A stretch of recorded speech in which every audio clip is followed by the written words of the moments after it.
Up ahead on Tacoma Report, we preview Mayor Anders Ibsen's first State of the City address. Hear from Patti Jackson now that she's been appointed permanent chief of the Tacoma Police Department. Parks Tacoma has fun events coming up in March to help you usher in spring. Get your tickets now for the Grand Cinema's Awards Watch Party. We're in the middle of Monkeyshines Hunting season and will revisit our journey with the mysterious Ms. Monkey. And Jermane Easterlin from Shift the Momentum joins us in studio to discuss their mission and learn how AI can be used to improve your life. All this and more on Tacoma Report.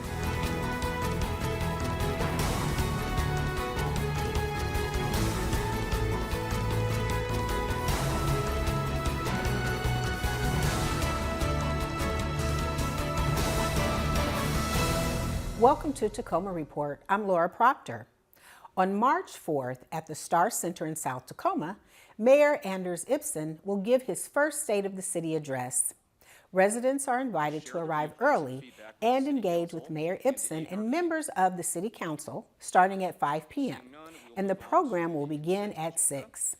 Mayor Ibsen's address will set the tone for his term, focused on bold decision-making, regional leadership, and accountability. Child care will be provided at no cost, and the program will also be broadcast live on Channel 12, as well as Tacoma.gov and the city's YouTube page. The Tacoma City Council officially appointed Patti Jackson as the city's new police chief. The appointment took effect February 9th, 2026. I can assure you that this is an honor, and the men and women that are here, that are standing with us, with the agency, I would work for them any day of the week, and I fully support each and every one of our community members. And I can tell you that the men and women that have taken the oath to do the same are phenomenal people. Chief Jackson, who began serving as Tacoma's interim police chief in March of 2025, brought more than 35 years of law enforcement experience and a deep understanding of the department's strengths and opportunities for growth. Before joining the Tacoma Police Department, Jackson served as the Basic Law Enforcement Academy Corrections Commander at the Washington State Criminal Justice Training Commission and held multiple executive leadership roles at the Pierce County Sheriff's Office. Her appointment marked the next chapter in the department's ongoing commitment to safety, service, and community collaboration. Come welcome in spring at a free event hosted by Parks Tacoma's Star Center. On March 7th, join Parks for a Seuss-tacular spring fling celebrating National Reading Month and the birthday of Dr. Seuss. From 11 a.m. to 2 p.m., enjoy crafts, activities, and games inspired by your favorite Dr. Seuss books and characters. This family event is completely free to attend. Find more information online at parkstacoma.gov. On March 28th, Star Center will host Parks Tacoma's annual Senior Resource Fair. From noon until 3 p.m., explore recreation options and try hands-on demonstrations of Parks Tacoma's fitness and cooking classes, or visit with over 40 different vendors to learn about aging well, covering topics from real estate and financial planning to in-home health services. Attending the fair is free. Shuttle transportation will be available from Peoples, Eastside, and Norpoint Community Centers for $15. Reserve your ride and see the list of vendors online at parkstacoma.gov. On Sunday, March 15th, celebrate Hollywood's biggest night in style at the Grand Cinema. This is your chance to get dolled up and party with your neighbors while you watch the award show on the big screen. There will also be local celebrity hosts, raffle drawings, prizes for the best dressed, and food and beverages available for purchase. Be sure to fill out your ballot for a chance to win a year of free movies if you correctly guess the most award winners. For people who love movies and come here often to see flicks, you know, this is kind of the highlight of the year. This is the big event where they get to come with all their friends, dress up, party, have a few drinks, and, you know, ultimately have a chance to win a year of free movies. It's really a community event, and it's, you know, it beats watching it in your living room, right? Tickets are going fast. Get yours today at grandcinemas.com/awards watch party.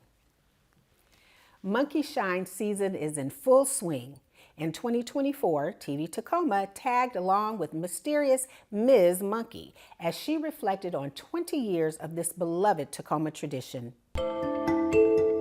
In 2003, another artist and I were blowing glass in a shop in Tacoma, and it was a very dark and depressing time, and we wanted to get happy.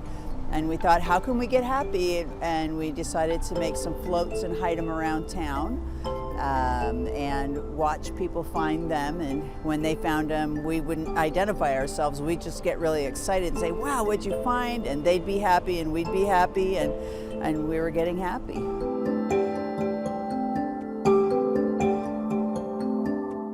The first year we made 200 monkey balls. This year we made about 3,500 glass medallions and floats.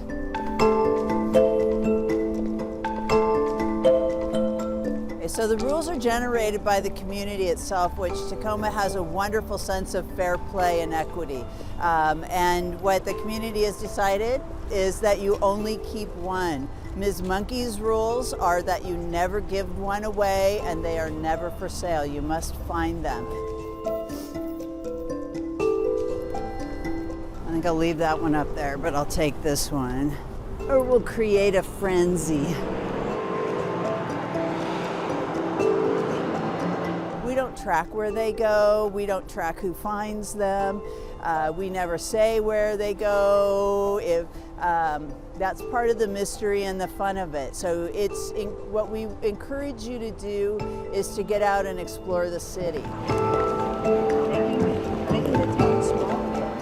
I was down. I tried to find a way to make myself happy. It was a completely self-serving event, and I did not understand how much we all need that.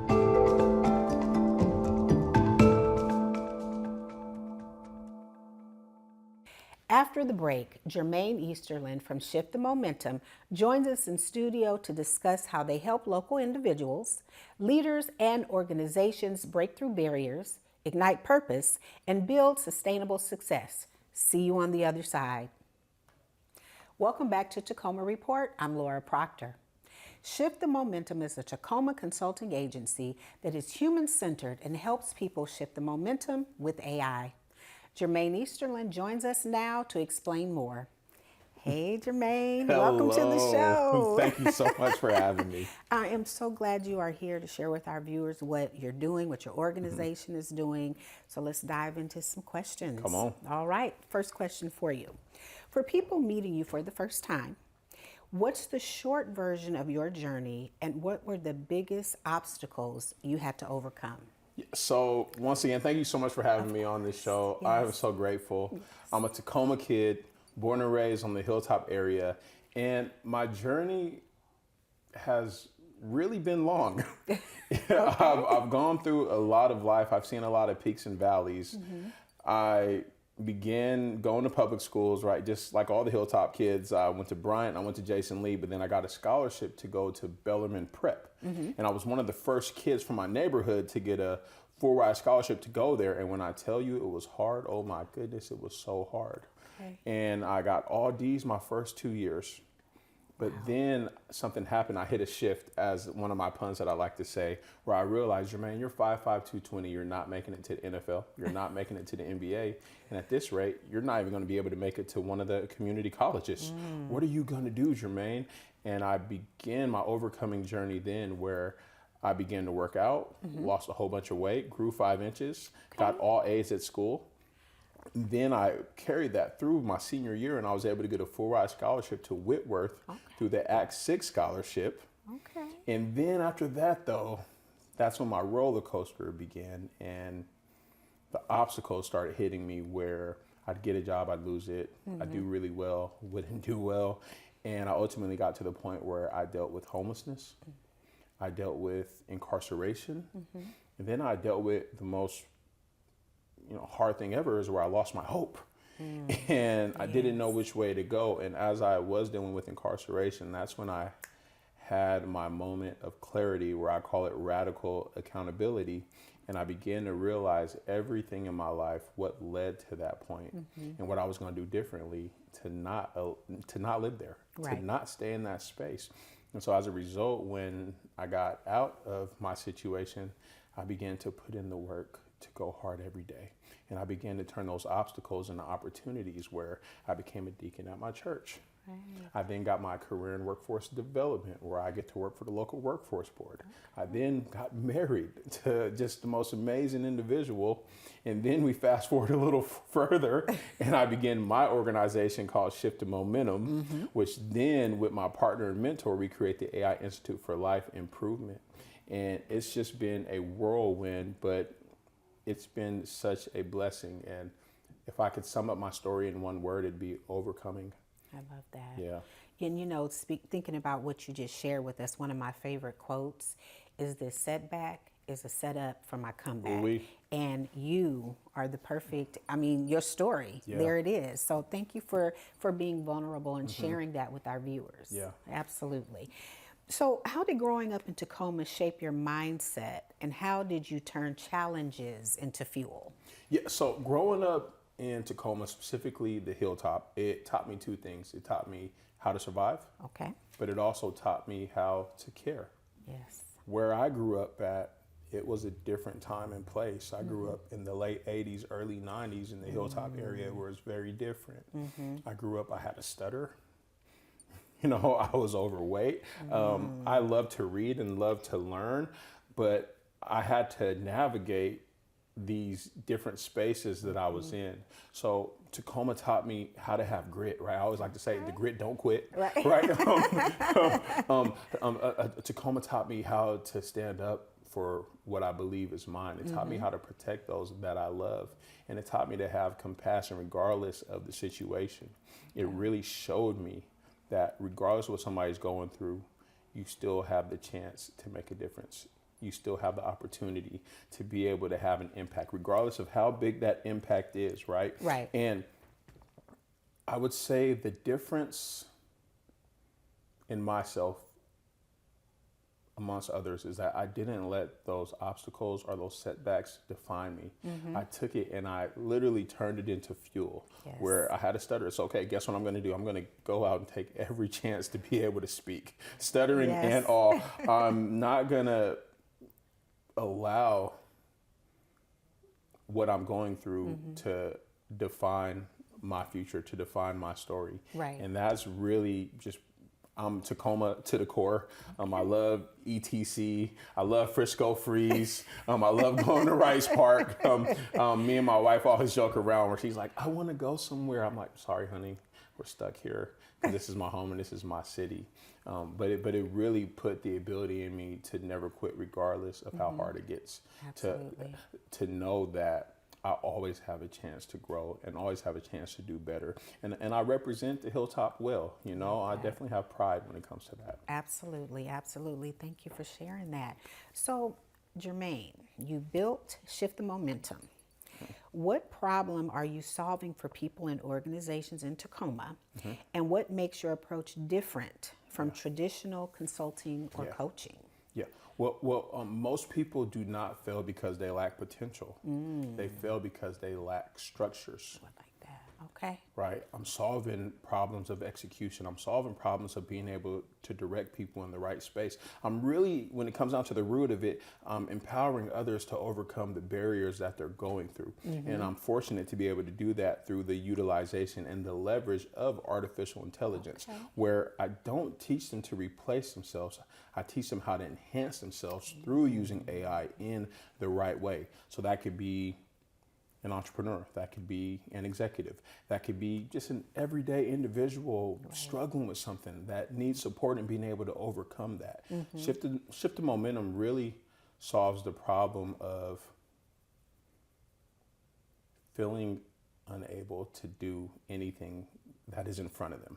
Because one of the things that I've learned from my story is that whatever's in front of you, whatever obstacle, whatever barrier, whatever is stopping you from becoming fully you, if you stay consistent, if you shift your momentum, it only takes a degree Right. of a choice, right? To get to that next point. That's when the magic happens. That's when you begin to see that you are more than enough and then you can overcome and conquer anything. There you go. I also support individuals that are struggling to maintain consistency, that are struggling with identifying the system that's going to allow them to get to the next level. So it's really been an amazing time where I've seen individuals come in and not feel like they can utilize artificial intelligence, not feel like they have the tools to be able to achieve their goals. And we break it down, create a system, we name it, provide structure, and then we stack it, right? Okay. To where they're able to stack those consistent wins every day. And that's what gets them to the end results, which is really outcomes and overcoming. I like that, absolutely. And so you say momentum doesn't happen by chance. It happens by choice. I love that. Come on. What does that look like for someone who feels stuck right now? And what's one first step that you would recommend they can take today? Yeah, well, individuals got to know that momentum is not a feeling. Momentum is proof. Okay. You can't hope for momentum to happen. You have to make the choice to move forward. And what occurs when you begin to take those small steps every day and you begin to get those little wins, maybe a little setback, but then you start again anew the next day, you get another win, that becomes the unstoppable force, which is momentum, right? So for anybody trying to overcome something or dealing with setbacks, that's the only way to overcome it. If you stay still, what's going to happen? You're going to stay in the same place. But if you make the choice to begin to make the small, repeatable actions and habits every day, that's where the difference comes in. That's when you begin to make choices that matter for you, the future you're trying to build. There you go. That's when momentum happens, right? And you can change the outcome. Yes. Instead of it being by chance, you literally have control of the outcome of what you're trying to see.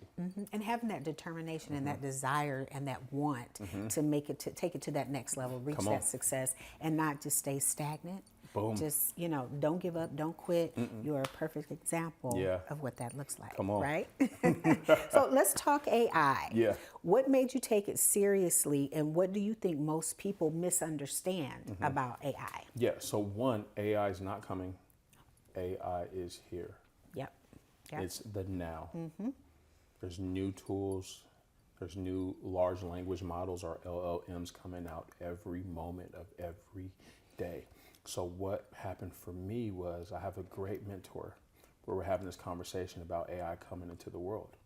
And I tell him there's no way I will use artificial intelligence. Okay. I said, Skynet is real.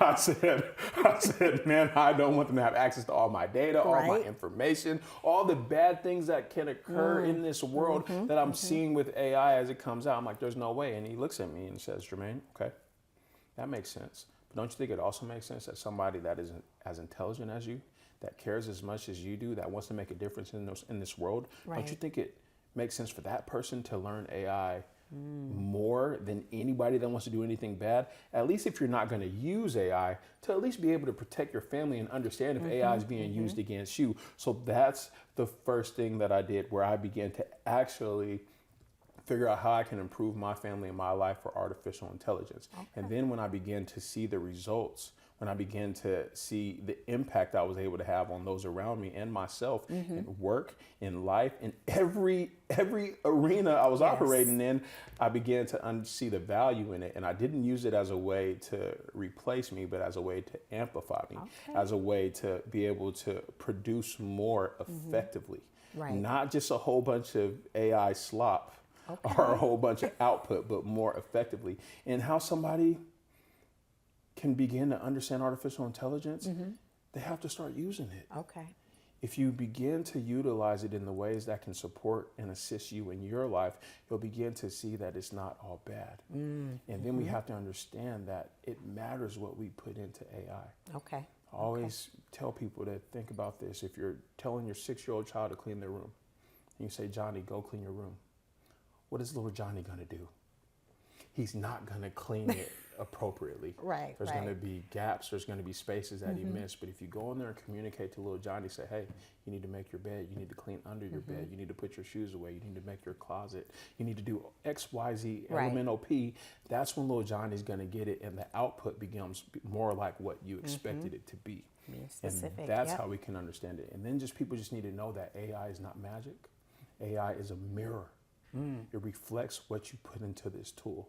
Okay. And lastly, if we're not at the table, we're on the table. And that is not where I want to be. Okay. You know, so for people to understand it, they have to start. And they have to really be conscious about the way that they're communicating with this tool and really using it to learn, not to replace themselves. And that's what I feel will be one of the most critical starting points, because you're not trying to really learn about the coding or what's in the back end. You're actually seeing how you could use it for yourself right now. And then you'll be able to evolve. Love that. All right. So educating folks so they can, so there's that clarity, because I do think that a lot of folks are intimidated and they're scared of AI, but the fact that you are out here trying to relay another message, how AI can actually be beneficial and help us moving forward, because like you said, it's not coming. Yeah, it's it's here. So you also co-founded the AI Institute for Life Improvement. What is it? Who is it for? And what becomes possible when everyday people learn to use AI well? Yeah, wow, great question. So one, we created the AI Institute for Life Improvement to promote AI for good. Okay. What it is, it's a nonprofit where we teach practical, ethical AI skills for individuals to flourish in their life and work in anything that they need to. But it's truly built to equip our community and ensure we don't get left behind. Yes. Because as me and my partner were thinking about the AI Institute for Life Improvement, we saw there was a gap. Not the digital divide, but the AI divide, Right. where there was going to be a difference between those who could use the tools and those who could not. And those who could not or choose not to use the tools are going to be the ones to get left behind. So that's what the AI Institute is.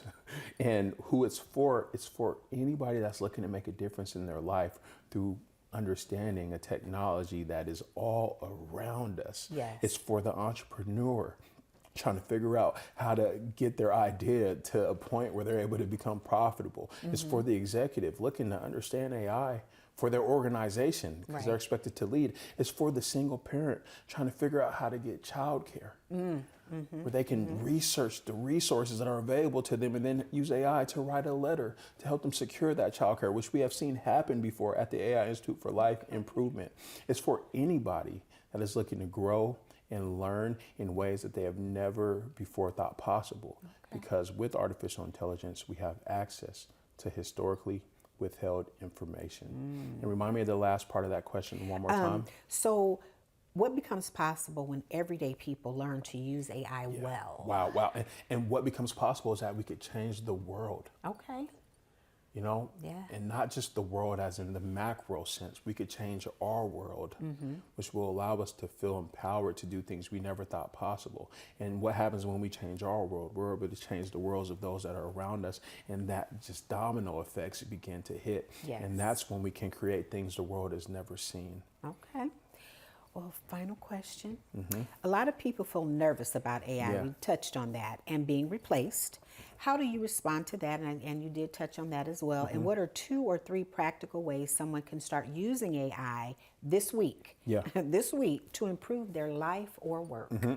Yeah, so AI will not replace you, but someone using AI very well will replace you. Okay. And on top of that, I don't want people to replace themselves with artificial intelligence. Because what occurs once people learn how to prompt effectively, they will use this tool for everything, and they will offload their thinking, they'll offload their values, they'll offload everything that makes them uniquely them Okay. with this tool. So I want people to understand that when it comes to being replaced, you can fight that, but it's up to your growth. It's up to your ability to learn. And 2 to 3 practical ways folks can begin using AI right now is 1, tell AI about your week. Have it create the most optimal schedule so you can have the most productive week you have ever had and get ready to see the fireworks. Wow.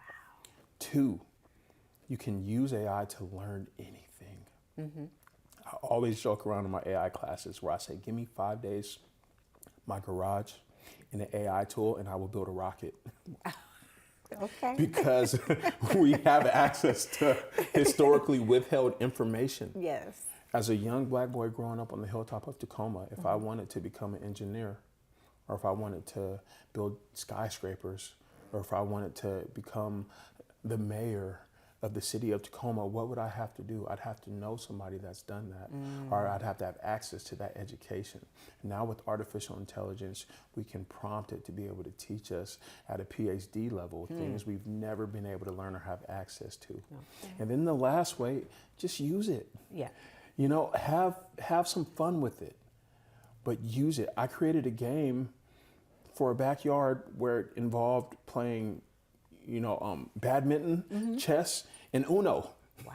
And I just created that with a prompt when it's something that, you know, we've never thought about having happen, and we could do that because the limit of AI is your imagination. Okay. But it's up to you to use it and to not let it replace you, but to use it to enhance you and amplify you. And it can produce so many things that I think people that are focused on the fear or the replacement aspects, they don't even realize that why be afraid of being replaced by something that you could use to make yourself into something that you've never been or never seen. Gotcha. Create something that the world has never been able to grasp because you have access to this machine that could do tasks normally requiring human intelligence. Right. Take your thoughts to the next level and build that rocket. All right.